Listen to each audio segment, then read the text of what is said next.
Hello po mga kaplantita, mga kakusina.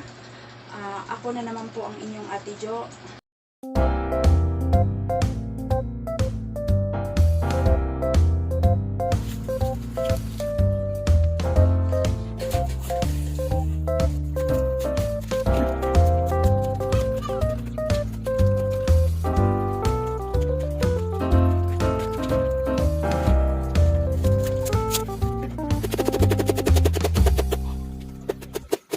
Hello po mga kaplantita, mga kakusina. Ako na naman po ang inyong Ate Jo. Andito po tayo ngayon para po i-share ko po sa inyo kung paano po ako mag-boneless ng bangus. Ito po, mag-umpisa na po tayo. Ngayon po, tayo po ay mag-boneless ng bangus. Ituturo ko po sa inyo step by step kung paano ko po ginagawa ang pag-boneless ng bangus.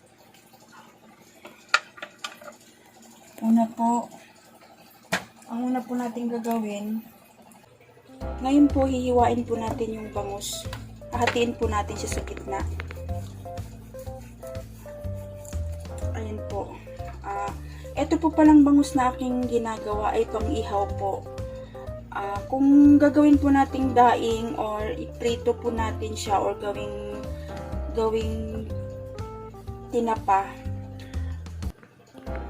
kakaliskisan po natin siya, pero sa part ko po, pang-ihaw po ito na hindi ko po siya binabalot ng foil, kaya hindi ko po siya kinakaliskisan. Pero pag ibabalot po natin sa foil, kailangan po natin kaliskisan.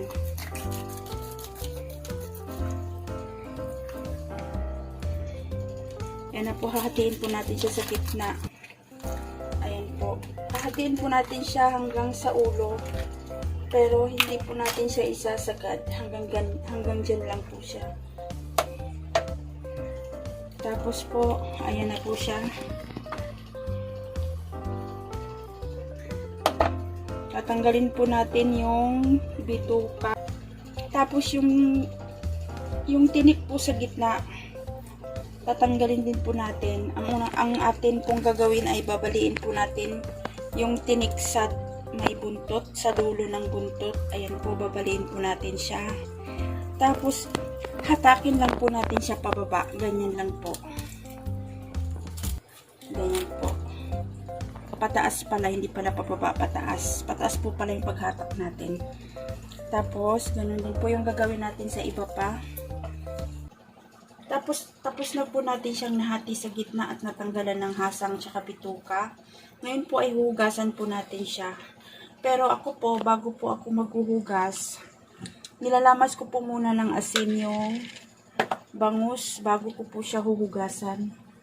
Nilalamas ko po siya ng asin bago ko siya hugasan kasi ang purpose ko po nito para po matanggal po yung kanyang lansa. Lalamasin po natin siya ng asin. Ganun po ang ginagawa ko sa lahat ng pag ako po ay nagluluto ng mga isda, mga karne. Nilalamas ko po muna ng asin bago ko siya hugasan. Kasi yun po yung nagpapatanggal ng kanyang lansa. Ayan po, lamasin po natin maigi. Ayan po, tapos hugasan po natin siya. Hugasan na po natin ang ating bangus na nilamas natin sa asin. 3 beses po, pwede na po, para po matanggal po yung alat. 3 beses na hugas, okay na po.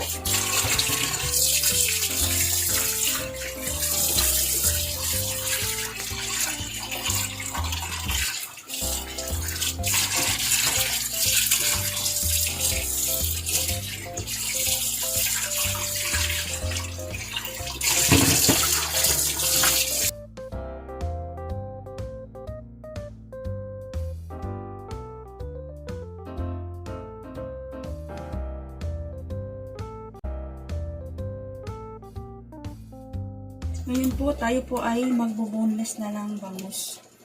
Ang kailangan po natin ay gunting, tsaka po forceps. yung ating pang boneless. Ito pong forceps na ito ay nabibili ko po sa Mercury Drug. Sa mga drugstore po, nabibili po natin itong forceps na to. Pag bumili po tayo, ganito lang po siya kaliit. Mas maganda po gamitin yung ganito kaliit lang. Tapos medyo matulis yung dulo. Ayan po, ganyan po. Ngayon po ay umpisahan na po natin yung ating pagboboneless ng ating bangus. Ayan po. Yung unang step po natin gagawin ay tatanggalin po natin yung tinik dito sa may palikpik niya. Kaya kailangan po natin ng gunting. Ayan po. Tatanggalin natin yung tinik sa may palikpik.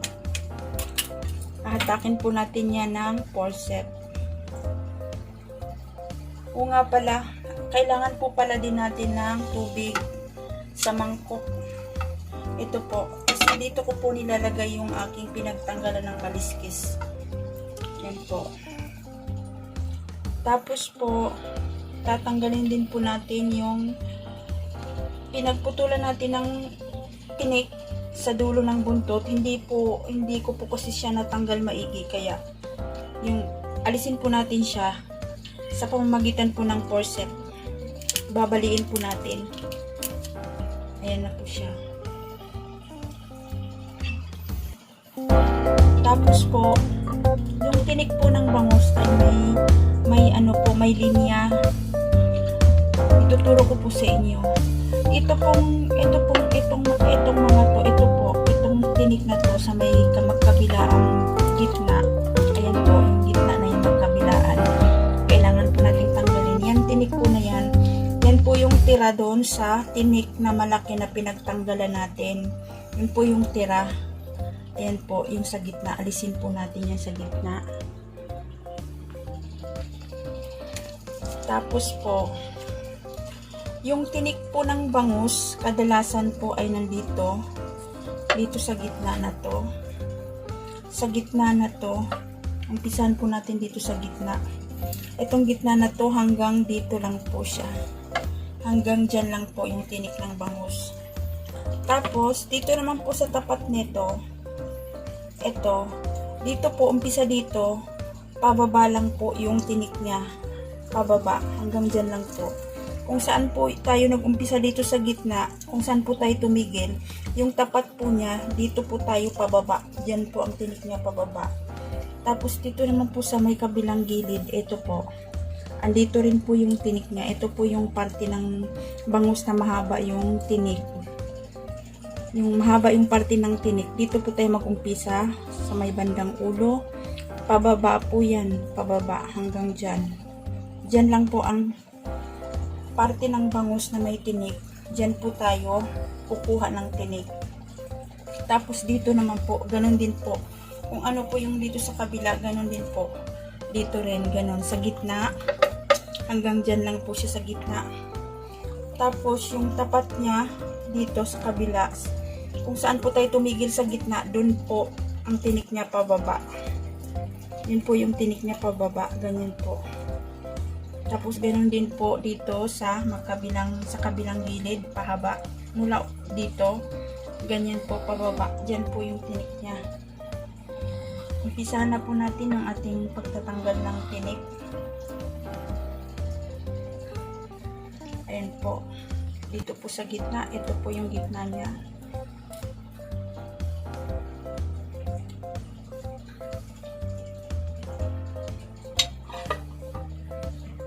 Ayan po, maliliit lang po yung tinik niya sa gitna. Ayan po, alisin po natin.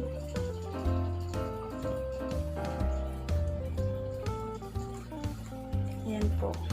Hanggang dyan lang po yung tinik niya sa gitna. Tapos po dito sa gilid, sa may bandang buntot, ito po yung part ng bangus na maraming tinik yung buntot. I-push lang po natin, hatakin po natin, ganyan.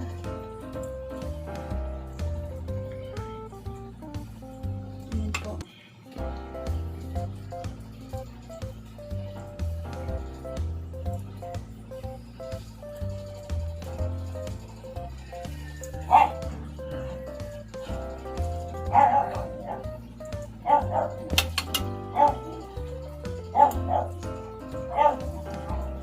hanggang dyan lang po siya, yung tinik niya. Siguraduhin po natin dito sa may buntot kasi dito po yung maraming tinik ng buntot niya.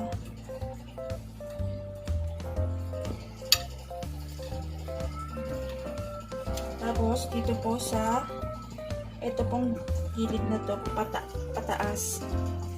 Umpisa sa buntot. Sa buntot po ako nag-uumpisa paakyat. Ganyan po.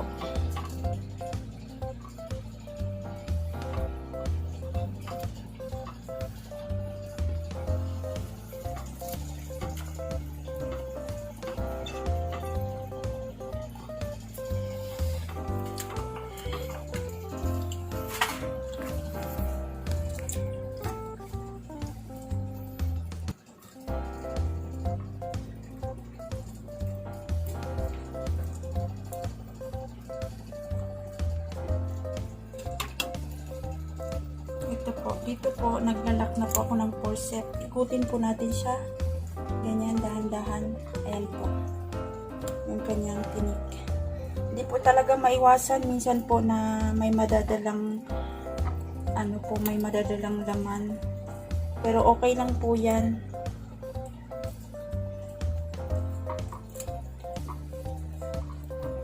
Ayan po.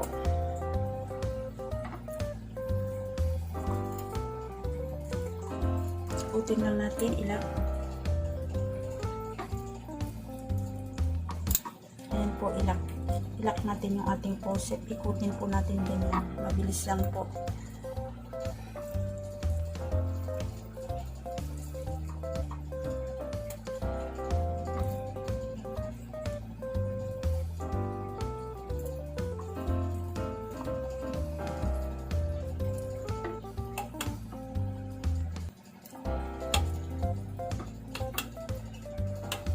Tapos na po dito. Tapos na po tayo sa side na to. Dito na po tayo sa kabilang side.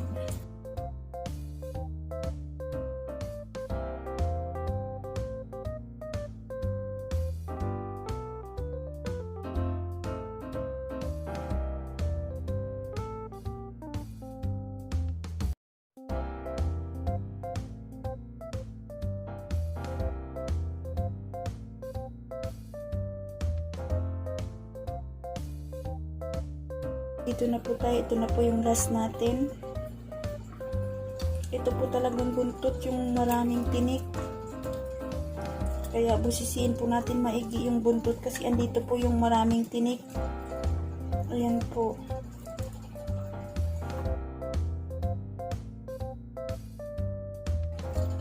Ayan po. Pagdating po dito, iniikot ko na po yung aking forceps. Nilalak ko na po tapos iniikot. Ayan po.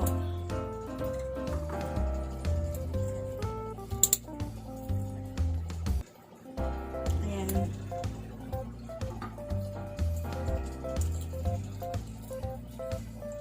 Ayan po.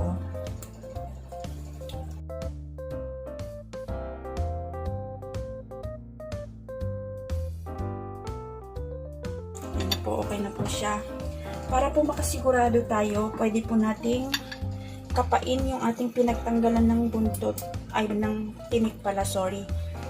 Pwede po natin kapain yung ating pinagtanggalan ng tinik. Pwede po natin ibaon yung ating daliri. Ganyan po, pabaon po natin. Makakapa po natin kung may matulis pa po dyan, may tinik pa po dyan kasi malalaman po natin. Ayan po. I-check po natin, ayan po. Pwede po natin kapain, magkabilaan, ayan po. Malalaman po natin kung may natitira pang tinik dyan pag kinapa po natin yan. Ayun po. Clear na po siya. Ito na po. Okay na po. Ito na po yung ating na boneless na bangus. Clear na po siya. Ayan na po siya. Ngayon po, titimplahan ko po ito kasi gagawin ko po itong inihaw. Ang ginagawa ko po, ang pantimpla ko po nito ay asin at saka suka. Kailangan po natin ng suka. Naglalagay po ako ng suka pag nag-ihaw ng bangus. Ngayon po, ang gagawin po natin ay sprinkle po natin siya ng asin. Tansyahin lang po natin. Ayan po. Tansyahin lang po natin yung ating paglalagay ng asin. Ikalat po natin. Magkabilaan po at saka sa likod. sa likod din ng bangus. Tapos po, lagyan po natin siya ng kunting suka. Naglalagay po ako ng suka para po maalis po yung kanyang lansa. Ayan po, ganyan na po siya. Ready na po ito para po lagyan ng palaman. Okay na po siya pwede na po siya para lagyan ng palaman. Ang nilalagay ko pong palaman nito sa loob ay sibuyas, kamatis, at saka tanglad. Tinitimplahan ko po. Ipapakita ko po sa inyo kung paano ko po siya titimplahan at saka tatahiin ko rin po ito. Ayan na po, yung ating boneless bangus.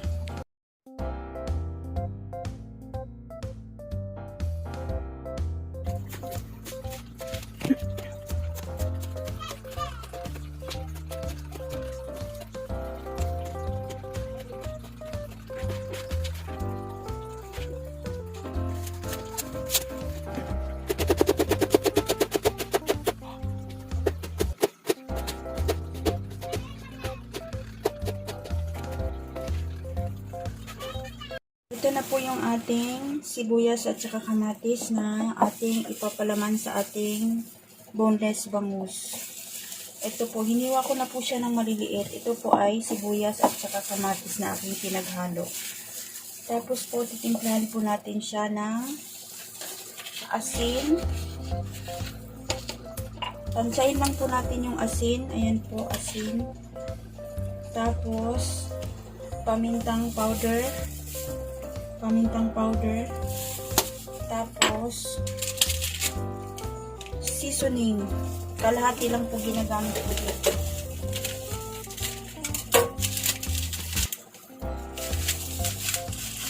Ayan po, seasoning, haluin po natin.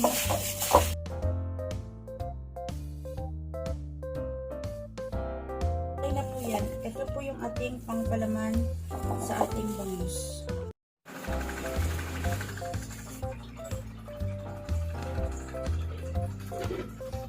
Ngayon po, tayo po ay maglalagay na ng ating palaman para sa ating inihaw na bangus. Ito po yung bangus na ating na boneless.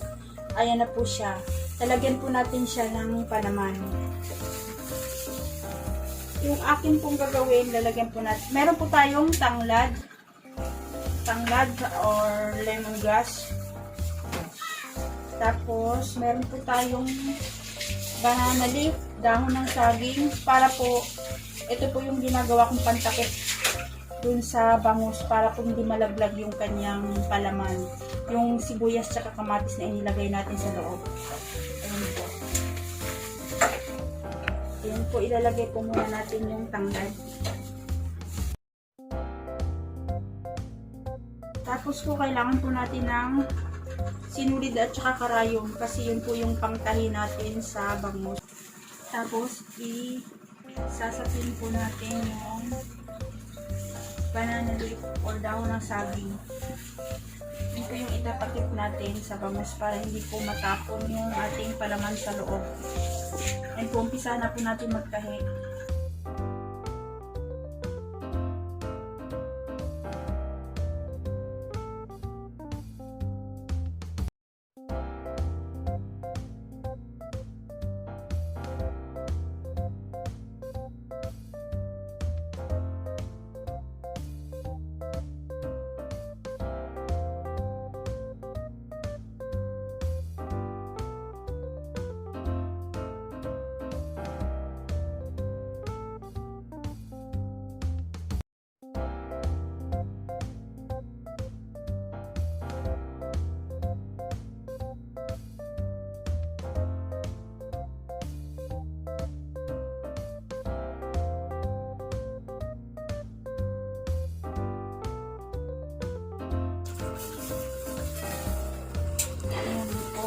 ating bangus.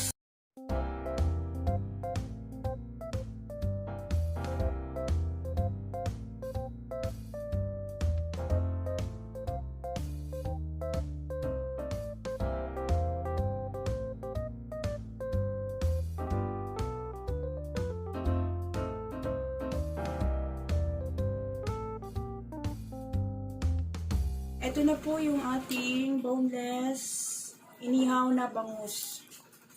Super yummy!